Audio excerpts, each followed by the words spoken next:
Panipat urban cooperative bank में आयोजित सहकार भारती की प्रांतीय बैठक में राष्ट्रीय संगठन मंत्री संजय पंचपोर ने कहा कि सहकारिता भारतीय जीवन पद्धति का मूल संस्कार है, जिसे समझकर व्यवहार में उतारने की आवश्यकता है।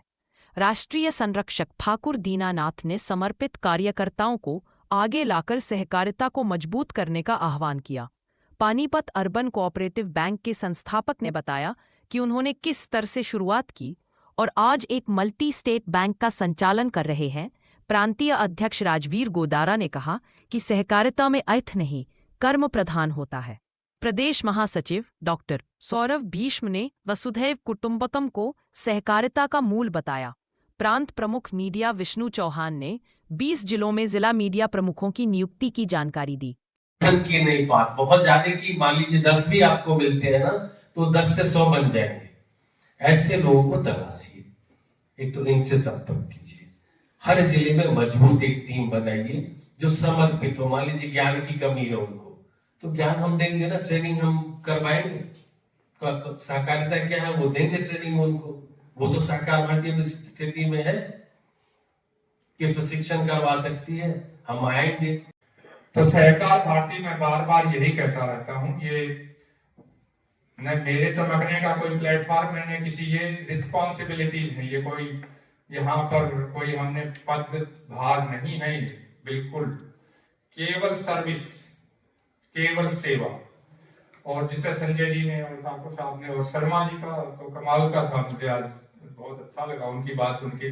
जब आप एक बैंक खड़ा कर सकते हैं अकेले, तो एक PA primary multipurpose primary cooperative society को हम चला ही सकते हैं। मेरे ख्याल मैंने शुरुआत की 2950 रुपए, 25 रुपए का एक शेयर, 118 मेंबर इकट्ठे किए और 118 मेंबर करने में भी मुझे भागदौड़ काफी करनी पड़ी और रजिस्टर्ड कराया, क्योंकि लोगों को यह समझाना कि मैं बैंक बना रहा हूं, एक उस समय लोगों को हास्यास्पद लगता था। दूसरी बात कि उस समय मेरा पानीपत में घर भी नहीं था, मैं धर्मशाला में रहता था। तो इसलिए समाज में ये देखें कि जो बैंक का नाम लेता है उसके पास कुछ नहीं है, लेकिन फिर भी मेरे पास एक साइकिल था, एक छोटा सा बैग था, उसमें मैं रसीद बुक और एडमिशन फॉर्म रखता था। घर घर जाता, दुकानों पे जाता, फैक्ट्रियों में जाता, लोगों को समझाता कि मैं बैंक बनाने जा रहा हूं। कुछ लोग सहमत होते, कोई 25 रुपए का शेयर खरीद लेता, कोई 100 रुपए, मैक्सिमम 4 शेयर मुश्किल से खरीदता था। लेकिन धीरे धीरे रिजर्व बैंक की कंडीशन थी कि 1 लाख रुपए इकट्ठे करोगे तब लाइसेंस के लिए अप्लाई करोगे। जब 1 लाख रुपए हुए तो उन्होंने रिवाइज करके उसको लिमिट को 1.5 लाख कर दिया।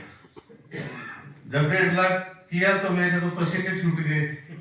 और आप देखिए कि मेरे पास जो है 300 रुपए मैंने सैलरी खर्चा जो रखा था वो रखी थी, और ये था कि इश्तिहार छपवा के अखबारों में रखने के पैसे नहीं थे अखबार वाले को देने के लिए, तो मैं डोर टू डोर अपने बाई हैंड बांटता था। दुकानों पे एक एक में जाता, फैक्ट्री में जाता, हाथ से उनको बांटता, कोई पूछता, कोई देख के पढ़ के फेंक देता। सारी तरह की परिस्थितियां देखी, लेकिन मुझे लगन थी, जुनून था। उसके बाद 1.5 लाख जब किया तो 2 लाख शेयर कैपिटल की कंडीशन होगी। जैसे तैसे करके 3.5 साल लग गए मुझे, देखिए कि साइकिल पे घूमते हुए और 3.5 और 2 लाख करने में। फिर मैंने लाइसेंस के लिए अप्लाई किया भारतीय रिजर्व बैंक में। 79 में रजिस्टर्ड कराया था, लेकिन अक्टूबर 84 में हमें लाइसेंस मिला। मार्च 85 में हमने कार्य प्रणाली सिर्फ 2 लाख रुपए से शुरू की थी, 1000, 1500। हमारे ध्येय वाक्य में सहकारिता का सारा समरसता और सब विषय उसी के अंदर रखा हुआ है कि बिना संस्कार नहीं सहकार। कि किसी भी व्यक्ति को हम जोड़ने का विचार कर सकते हैं, सर्वप्रथम ऐसा विचार करना कि वो व्यक्ति संस्कारित हो, उसका भाव इस प्रकार का हो कि वो सहकारिता के क्षेत्र में कार्य करना चाहता है, इस प्रकार का उसका भाव हो कि मैं इस क्षेत्र के लिए समय निकाल सकता हूं क्या, कई नई विचार, किसी नई धारणा, किसी नए क्षेत्र के अंदर मैं कोऑपरेटिव को ला सकता हूं क्या, नए कोऑपरेटिव को निर्माण करके उनको सफल करना। पुराने कोऑपरेटिव के अंदर कोई व्यक्ति है जो अपनी संस्था का विकास चाहता है, अपनी संस्था का लाभ चाहता है, किस प्रकार से उनकी संस्था जिस भी परिस्थिति में चल रही है उससे निकल के आए और एक बेहतर प्रदर्शन दे। ऐसे संस्कार के विचार वाले, यहाँ संस्कार का अर्थ है शुद्धता, शुचिता, ऐसा मानसिक विचार जिसमें हमारे अंदर ये भाव हो कि किस प्रकार से हम अपने साथ जुड़े हुए हमारे सहकारिता के क्षेत्र के बंधुओं का लाभ कर सकते हैं, किसी संस्थान के मेंबर्स को किस प्रकार से उनका पूरा डिविडेंड हम पहुंचाएं,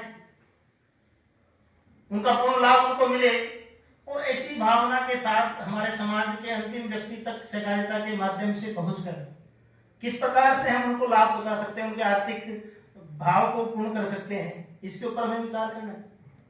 और उसी विचार के साथ नए नए कार्यकर्ताओं को जोड़ना, सहकारिता क्षेत्र से पूर्व में जुड़े हुए लोगों को जोड़ना हमारा कार्य है, वो एक विचार है। लेकिन नए लोगों को ला, उनको सहकारिता के विषय को समझाना और नए सहकारिता के विषयों को उज्ज्वलता के साथ आगे लेके आना, ऐसा भी हमारा प्रयास होना चाहिए।